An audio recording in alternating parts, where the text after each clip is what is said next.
हम ममता झा समस्त मिथिलावासी गोर लागै छी। गौरी के गीत गाबै छी। अहाँ सबके नीक लागत तऽ लाइक कमेंट करब। जय मिथिला, जय मैथिली, जय माँ जानकी। गौरी पूजो जानकी जनक भवन में, जनक भवन में बालो माँ जी के संग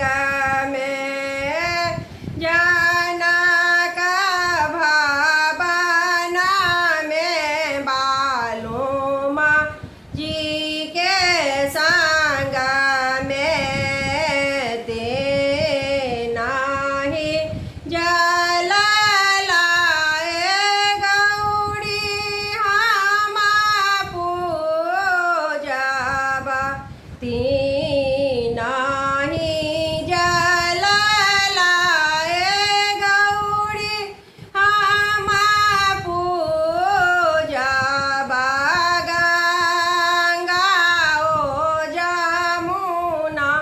सरजू गलाए बछाना में, गंगा ओ जमुना सरजू गलाए बछाना में, गौरी पूजो जानकी जनक भवन में, ते नाही सिंदूर लाए गौरी हम पूजब, ते नाही सिंदूर लाए गौरी हम पूजब, पीपाओ भूषण चीन लाए बछाना में, पीपाओ भूषण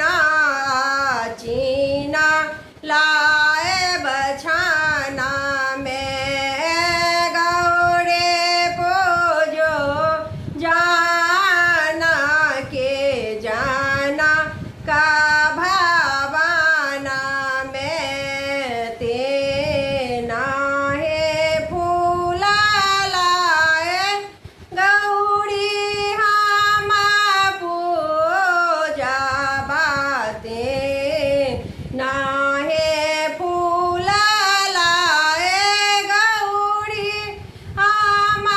पूजब, बेले चामेले गुलाब लाए बछाना में, बेली चामेले गुलाब लाए बछाना में, गौरी पूजो जानकी जनक भवन में, ते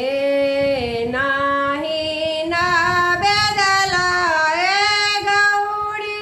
हम पूजब, ते नाही नैवेद लाए गौरी हम पूजब,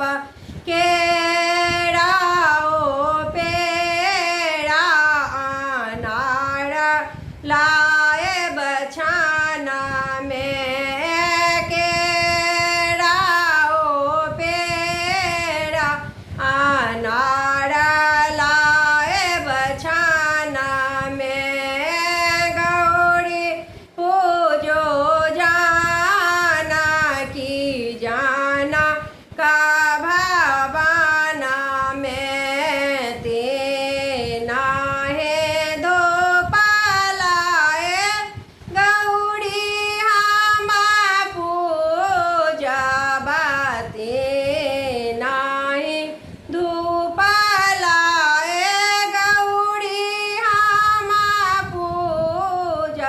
बासर